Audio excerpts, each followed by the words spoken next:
I don't know if you don't mind sharing a bit of it with us. You've learned something from your children. Please. Yes. I'm curious, and I guess people would like to hear that.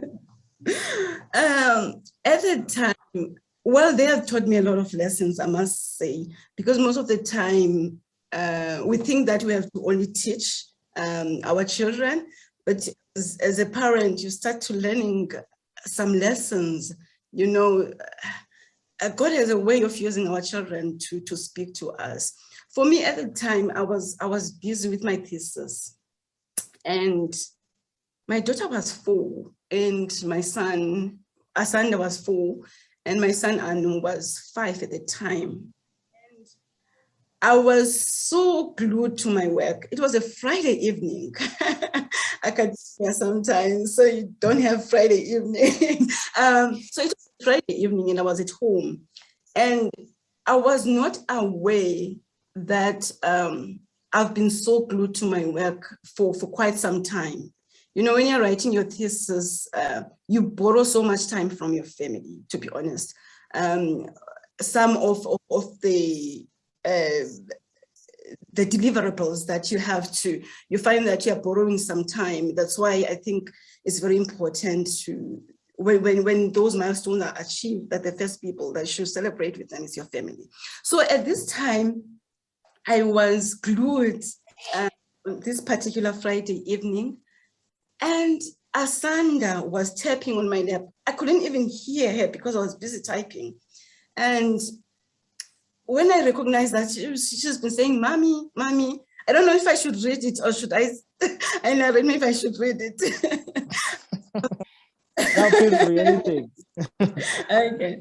So what my children taught me, a child can teach and ask 3 things: to be happy for no reason, to always be busy with something, and to know how to demand with all his might that which he desires. That was Paulo Coelho who said. So the story is, so Mommy, yes, I was there, said Asanda, who was 4 years old at the time. I could hear her far off in the distance and could feel her little fingers tapping my lap. I found myself having to pluck myself out of the world of my work to respond to her. "Yes, Pumpkin.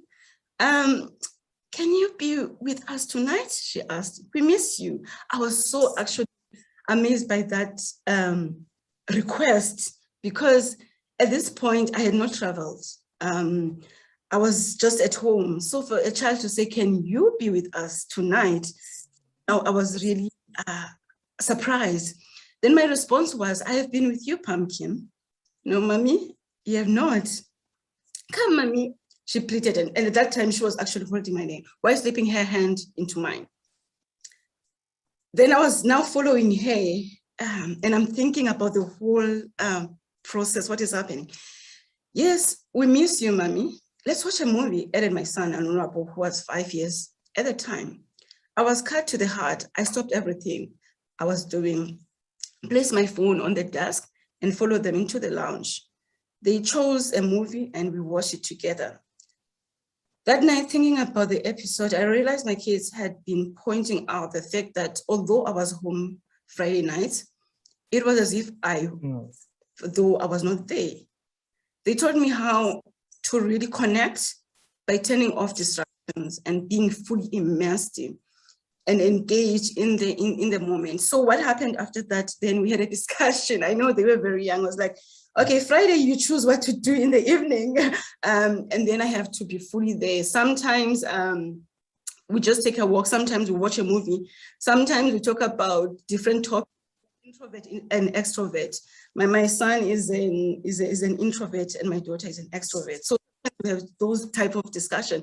But at that particular moment, it was about being present in the present. That lesson was very important. I had to capture that, you know, you can be in a room, you can be with people, but you are not there because you're in another world, whether it's because of your work, whether sometimes it's because you're so engaged in your thoughts. So for me, that was it's a very fundamental, I think, lesson but it's a lesson that I captured through them. Perhaps there were other avenues, but when they did that, it speaks volumes to me. Wow, that's amazing. That's amazing. I really love that. I really love that. Thank you for also being a good mother to your children and learning from them. You see, you managed to capture that lesson, and now you're blessing us. Now I was busy thinking, I'm like, wow, you can be present somewhere without being present. And children really need they need our presence. They don't need they want to feel us, you know. And thank you for being there and offering that to your children. And you know, for parents, dear parents who are here, your children should not be orphans while you're still alive. No, it should not happen that way. The children, they must become orphans the day after you have finished your course, you have achieved your dream, your purpose on earth.